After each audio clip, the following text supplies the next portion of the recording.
Hola, hoy quisiera hablar de la lucha no violenta a la luz de, de ciertos autores de la modernidad, en particular Baruch Spinoza.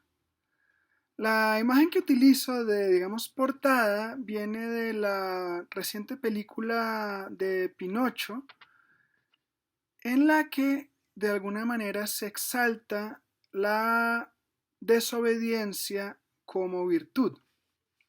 Que es un aspecto central de la lucha no violenta, como veremos.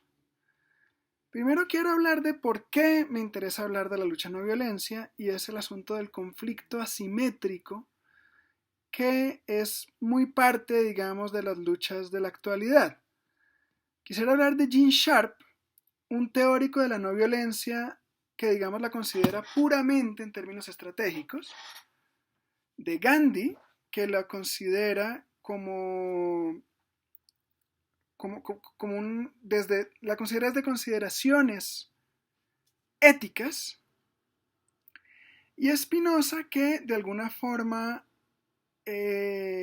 permite hablar desde ambos planos, desde el plano ético y desde el plano estratégico, y también, como veremos, desde el plano de las emociones, para ayudarnos a pensar en general el asunto del conflicto asimétrico en nuestro siglo XXI. ¿Por qué es importante pensar el conflicto asimétrico?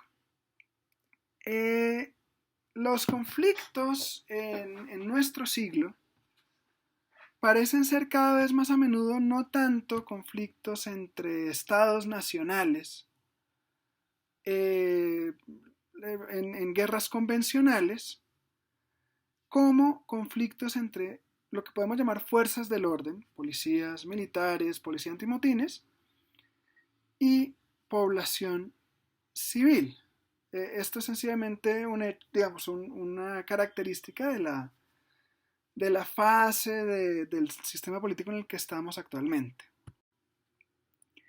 Es de una causa sistémica que se den estos conflictos cada vez más. La causa es la siguiente. El neoliberalismo que se adopta a partir de la década del 70 pretende encoger el Estado.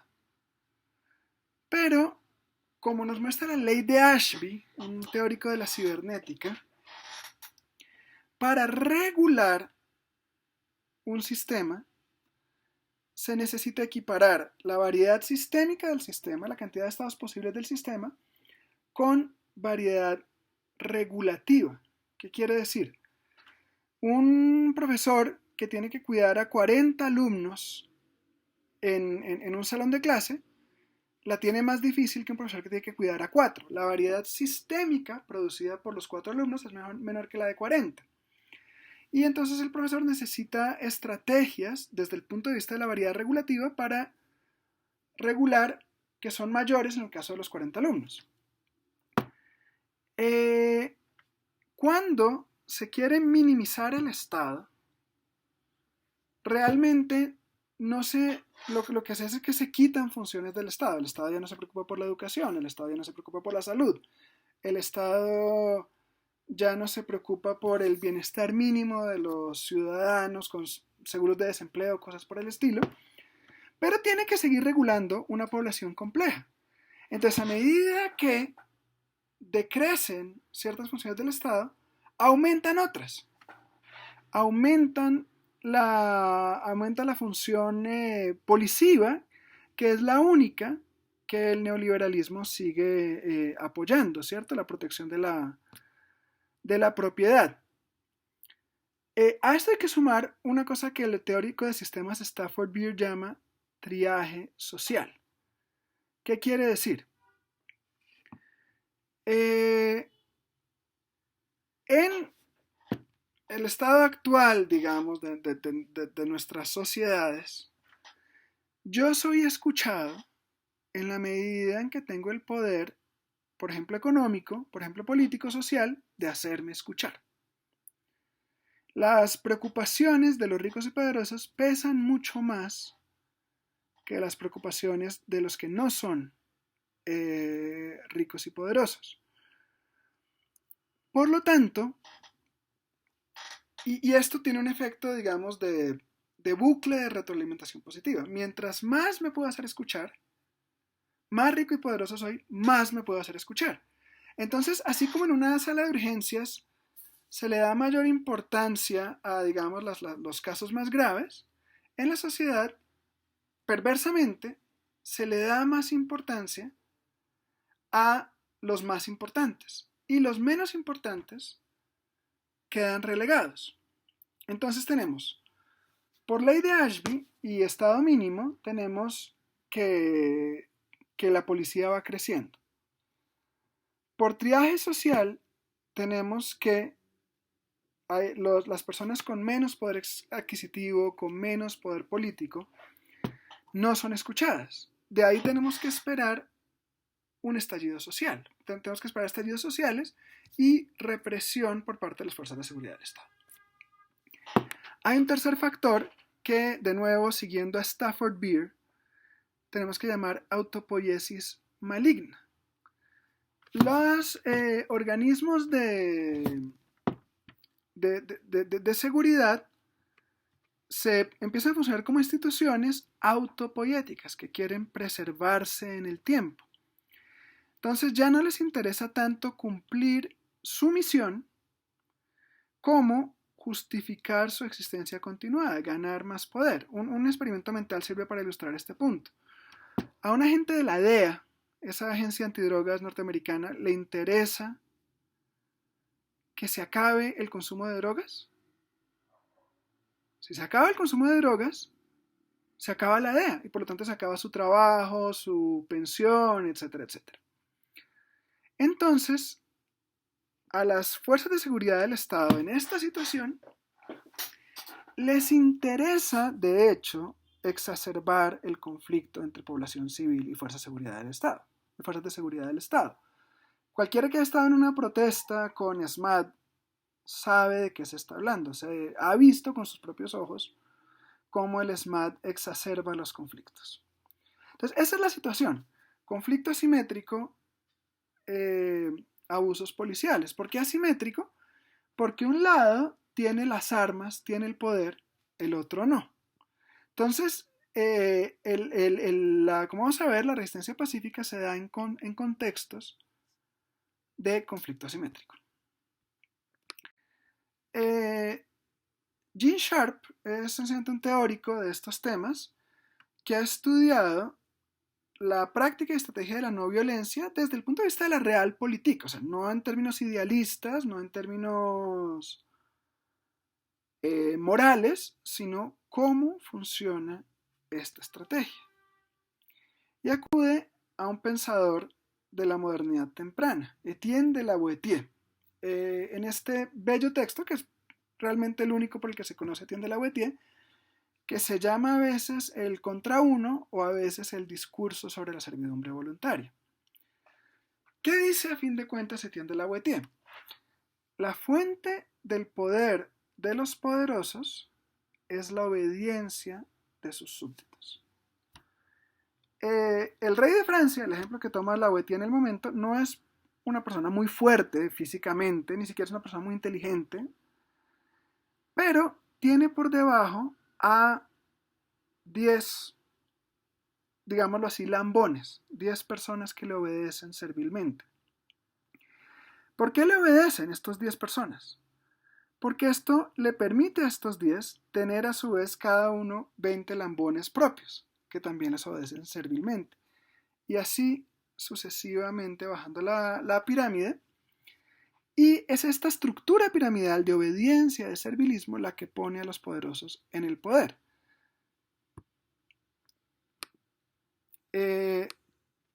Segundito. Sin apoyo de la población, los tiranos pierden las fuentes de su poder, que son cuáles: la autoridad, o sea, que se reconozcan como autoridad reconocida, los recursos humanos, la persona que sabe cobrar impuestos, la persona que sabe poner personas en prisión, la persona que sabe hacer funcionar los servicios públicos, conocimientos y destrezas, ¿cierto? Factores intangibles, el poder que tienen ciertos símbolos, la bandera de Colombia, el himno, todo este tipo de cosas. Recursos materiales, los tanques antimotines, etcétera, la capacidad de tener sanciones. Todo eso depende de toda una red de personas que obedecen. Cuando un tirano realmente se ha fregado es cuando las fuerzas del orden le desobedecen. Ahí se ve lo débil del poder del poder estatal.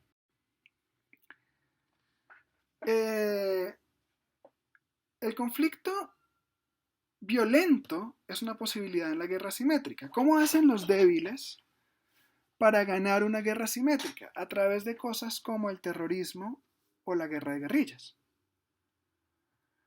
Pero, y esto puede hacer, se han ganado guerras de esta manera. La guerra de guerrillas fue importante en Vietnam, la guerra de guerrillas combinada con cierto terrorismo fue importante en la independencia de Algeria. Pero hay unos costos estratégicos, hay unas desventajas estratégicas. Hay altos costos para el contrincante, pero siempre hay altos costos para el propio bando. Cuando, por ejemplo, en la guerra de guerrillas, el ejército débil en este conflicto asimétrico se mezcla con la población civil. Y entonces le genera costos a esa población civil porque el bando fuerte va a atacar indiscriminadamente a la población civil asumiendo que entre ellas están mezcladas los contrincantes. A medida que un conflicto se intensifica, empieza a volverse una guerra militar común y corriente. Empezamos a pasar de fase de guerra de guerrillas a guerra convencional entre dos bandos. Y recordemos, allí el lado fuerte tiene las de ganar.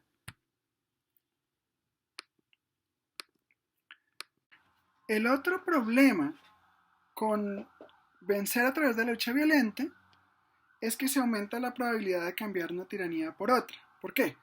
Mientras que la lucha no violenta, como veremos, requiere un empoderamiento de la población en general, o sea, una gran cantidad de la población desobedeciendo, la lucha violenta se da a través de caudillos, de grupos pequeños, que son los que van a asumir el mando una vez se alcance la victoria. Entonces, el líder militar de la resistencia es, digamos, naturalmente el jefe civil del nuevo orden y de nuevo tenemos una situación de poder concentrado que puede ser cambiar una tiranía por otra. Además, ese poder, como se ganó violentamente, tiene menos legitimidad que si se hubiese ganado a través de lucha no violenta, por lo tanto son menos las posibilidades de agenciar cambios significativos. Por ejemplo, este nuevo liderazgo tiene que transar con los mismos bloques de poder económico que el régimen anterior. Hasta ahí Sharp. ¿Qué dice Gandhi? Que obviamente es una de las personas que Sharp estudió muy fuertemente, junto con, por ejemplo, Martin Luther King. Gandhi defiende la lucha no violenta, lo que llama satyagraha, por razones deontológicas, por razones de deber. Se trata de no obrar por debajo de la propia dignidad. Se trata de reemplazar la dependencia de un poder, por ejemplo, colonial, por una cooperación entre iguales. ¿Sí? Esto se verá claro con ejemplos. En situaciones de injusticia es muy fácil generar un resentimiento, un deseo de venganza. Pero como nadie conoce la verdad absoluta, nadie conoce todas las circunstancias, nadie tiene el derecho a castigar, dice Gandhi. La táctica de no cooperación no va en contra de los hombres, no estoy en contra de la policía, de los policías, de los militares, sino del sistema que administran, la policía, el ejército, etc. El fin que quiero alcanzar está contenido en los medios. ¿Qué quiere decir con esto Gandhi? Si uso medios moralmente cuestionables, voy a conseguir un fin moralmente cuestionable también. Entonces el asunto no es de venganza, sino de deber. Gandhi es un ávido lector del Bhagavad Gita, que insiste en este tema deontológico. Krishna le dice a Arjuna, haz tu deber y no pidas recompensa. Y la no violencia está enmarcada en un trasfondo cultural. Gandhi dice, la no violencia es más antigua que las montañas. ¿Qué quiere decir? Hay una tradición cultural en la India que apoya la no violencia y que le da legitimidad. La no violencia no es mera pasividad. Por ejemplo, Gandhi, de nuevo apelando a la tradición cultural, propone la producción artesanal autónoma, el Swadeshi. Es decir, en vez de comprarle la ropa a los ingleses, cada quien pase un par de horas al día en el telar haciendo su propia ropa, como hacía Gandhi. Esto es cambiar una situación de dependencia por una en el que los indios son, digamos, miran a los ojos a los ingleses como iguales. El hecho más famoso de no violencia es la desobediencia respecto a la prohibición inglesa de producir sal, la cosa más básica del mundo. Ir al mar, coger agua, evaporarla, quedarse con la sal. Y la sal es una cosa muy básica pues para preservar alimentos, ¿sí? Al aceptar esa prohibición hay una indignidad por parte de los indios.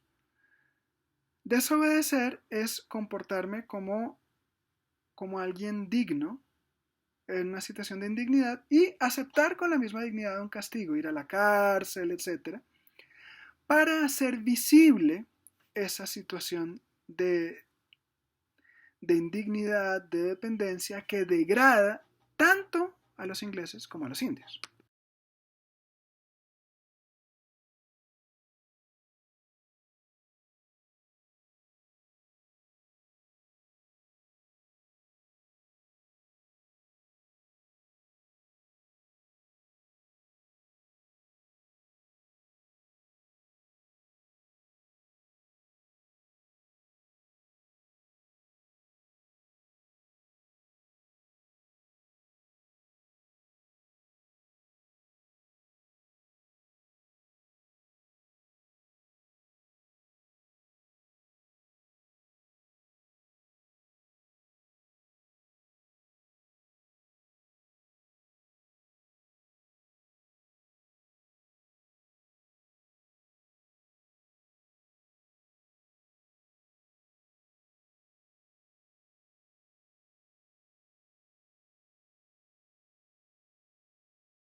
Entonces tenemos, por un lado, Gene Sharp, consideraciones estratégicas, por un lado, gente como Amadou Bamba, como Gandhi, consideraciones éticas. Aquí es donde quisiera introducir a Spinoza. Concretamente, el escolio a la proposición 46 de la cuarta parte de la ética, que dice así. Quien quiere vengar las ofensas mediante un odio recíproco vive sin duda miserablemente. ¿Esto a qué refiere? En la ética de Spinoza vemos que ciertas emociones aumentan nuestro poder de obrar, las emociones alegres, ciertas emociones las reducen, las emociones tristes. En el odio es una emoción triste que nos debilita, eso lo experimenta cualquiera. El odio nos estrecha la visión, nos entristece. Pero la cita sigue. Quien por el contrario procura vencer el odio con el amor, lucha con alegría y confianza. La alegría en Spinoza está asociada a la racionalidad. Desde una comprensión racional de las causas que operan en una determinada situación de conflicto, yo obro de la mejor manera desde el punto de vista de producir un máximo de alegría y por lo tanto obro racionalmente y alegremente. Después dice, resiste con igual facilidad a muchos hombres que a uno solo y apenas necesita la ayuda de la fortuna. Resiste con igual facilidad a muchos hombres que a uno solo. ¿Qué quiere decir esto? Cuando, en el contexto, digamos, de la resistencia pacífica, cuando invito a cambiar una relación de competencia, de lucha, por una relación de cooperación, ya el resultado no se decide por una comparación de fuerzas, sino por ese giro que le doy a la situación. Resiste a muchos hombres igual que uno solo. ¿Cuántos ejércitos, barcos, cañones tenía Churchill? ¿Cuántos tenía Gandhi? Churchill un montón, Gandhi cero. Pero a través de agenciar ese cambio en la relación, de rechazar la relación de competencia e invitar a la relación de cooperación, ya el resultado del conflicto no se determina por una comparación de fuerzas. Si fuera así, pues sencillamente Inglaterra es más fuerte que la India. Y hubo en la India ejércitos independentistas, guerra de guerrillas, todo lo demás. Pero pues ahí Inglaterra tiene sencillamente las de ganar. Si vence sus vencidos, están alegres, pues su derrota se produce no por defecto de fuerza, sino por aumento de ella. Muchos ingleses, por supuesto, no estaban felices con la independencia de la India, pero ¿cuál es la idea y cuál es el discurso que manejó Gandhi?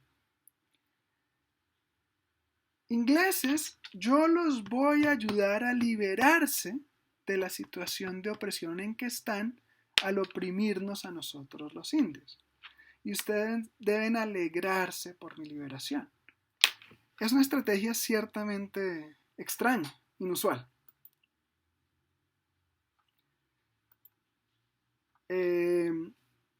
Entonces, una forma de mirar esto es con los términos técnicos suma cero, juego de suma cero, juego de suma positiva. Juego de suma cero, todo lo que es bueno para mi contrincante es malo para mí. Fútbol es un juego de suma cero. Un gol para mi contrincante, a favor de mi contrincante, es un gol en contra. 1 más menos 1 es igual a 0. Juego de suma cero. Un juego de suma positiva es un juego en el cual lo bueno para la contraparte puede ser bueno para mí también. En un juego de suma cero el ganador será sencillamente el actor que tenga mayor fuerza ofensiva.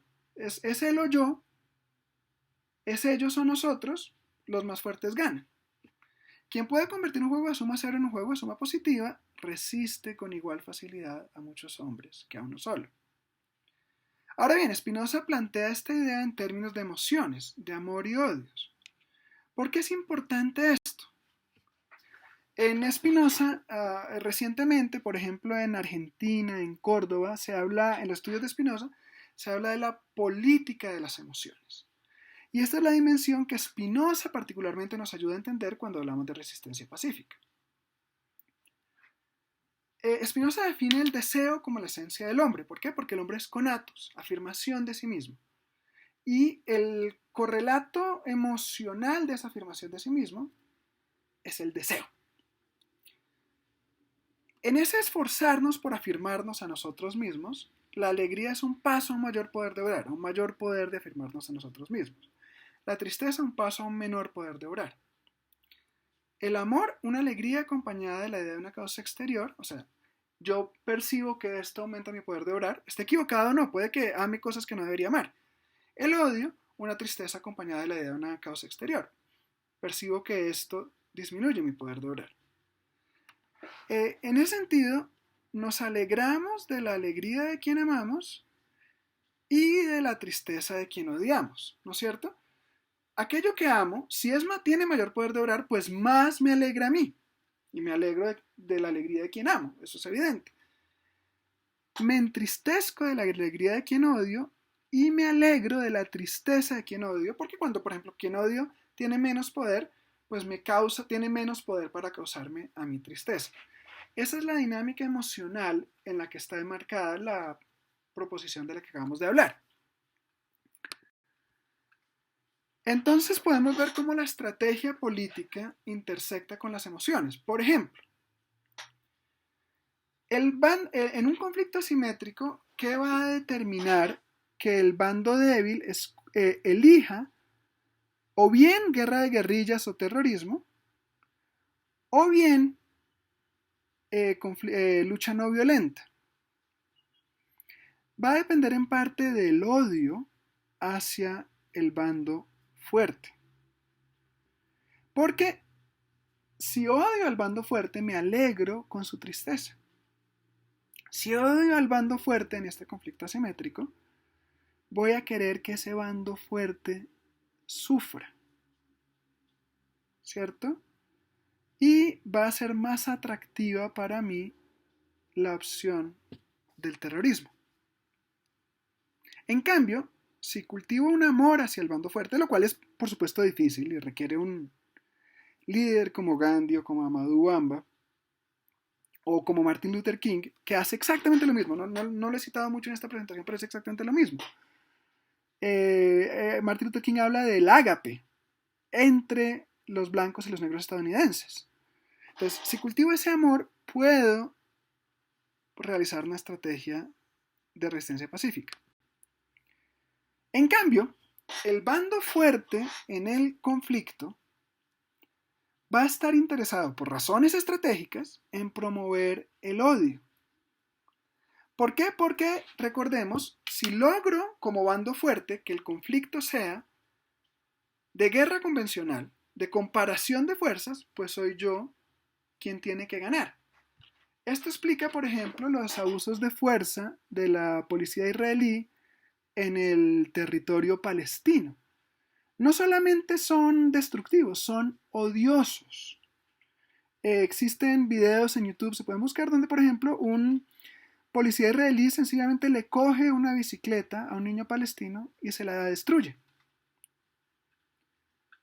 Esto tiene un perverso sentido estratégico y es conseguir que los palestinos odien y que por lo tanto quieran escoger estrategias violentas, hacer estallar una discoteca en Tel Aviv. ¿Por qué? Porque eso permite a Israel llevar el conflicto, al plano de la violencia. Y para violencia, los israelíes están mucho más capacitados que los palestinos.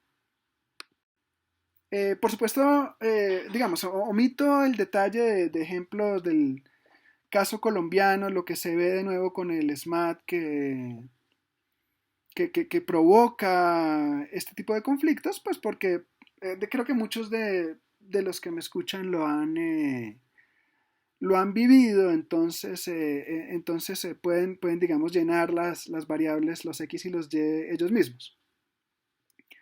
Entonces fíjense que pensar el tema del conflicto en términos de emociones le da actualidad al pensamiento de Spinoza. Creo que permite pensar lo estratégico que aporta Sharp, lo ético que aporta, por ejemplo, Gandhi, y además lo emocional en un mismo plano de inmanencia, en un mismo marco de análisis, por así decirlo. ¿Cómo se debe operacionalizar estrategia de no violencia en el siglo XXI? No es el poder colonial de Inglaterra en la India a principios del siglo XX, no es el poder colonial de Francia en Senegal y Gambia a principios del siglo XX.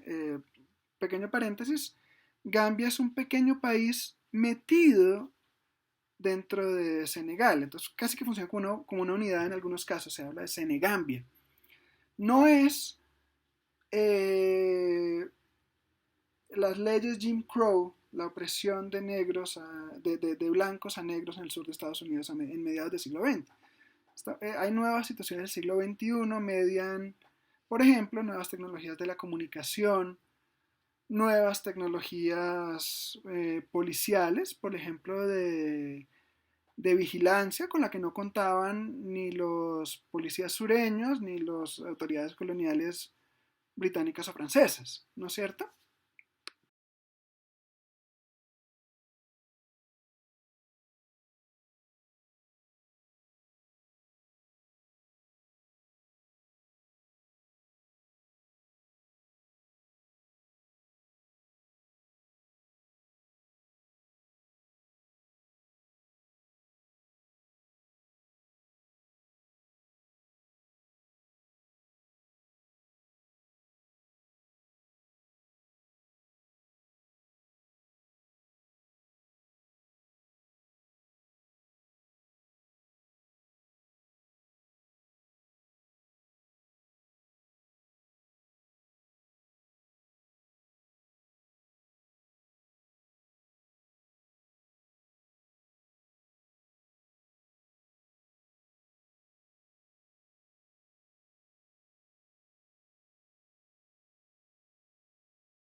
Al Gore fue vicepresidente de Estados Unidos, o sea, no es que tuviera poquito poder, no es que tuviera poquito eh, credibilidad institucional.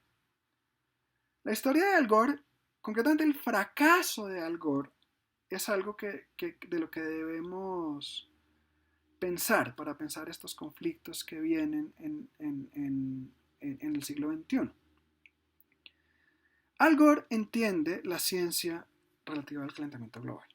Y desde la década de los 80, muy cortésmente, muy encorbatadamente, a pesar de que no tiene corbata, pero tiene saco y camisa bonita, hace básicamente una presentación de PowerPoint, que repite una y otra vez, la pone en películas, se la cuenta a los grandes políticos y poderes económicos del mundo. Y la historia es muy sencilla. Miren toda esta evidencia científica. Si seguimos con una economía basada en combustibles fósiles, nos vamos a morir todos. Y las élites no le hacen caso. Siguen quemando combustibles fósiles eh, según las exigencias de la economía, incluso a un ritmo mayor. Patéticamente, el derretimiento de los polos, o sea, la compresión del hielo en los polos, tanto sur como norte, producto del calentamiento global, es visto por las élites económicas como una oportunidad para sacar más petróleo aún, porque se han liberado kilómetros y kilómetros de mar que antes estaban cubiertos por hielo y que ahora están disponibles para exploración submarina de nuevas fuentes de petróleo. Entonces, ¿qué muestra para mí la historia de Al Gore? Que las élites no van a ceder su poder aún si eso implica su interés propio. De nuevo, el calentamiento global nos mata a todos. No van a ceder su poder. Entonces, en todo caso, el conflicto va a ser, por así decirlo, a las malas. Ahora, a las malas no quiere decir necesariamente guerra de guerrillas o terrorismo, sino que puede querer decir desobediencia civil masiva. A mi juicio, el siglo XXI va a ser un siglo de conflicto entre las élites políticas económicas y la población más amplia. La pregunta es, ¿de qué especie va a ser este conflicto? La pregunta es, eh, digamos, si va a ser un asunto de resistencia pacífica, de desobediencia masiva, o si va a ser un asunto de bombas, de destrucción de oleoductos, de equipos, de este tipo de cosas, por ejemplo, asesinato de personal civil y militar que sostiene los intereses de las élites. Esta, y además, la pregunta por si a las buenas, a las malas o a las más malas, pues vamos a eventualmente producir una manera de vida sostenible. Muchas gracias por su atención.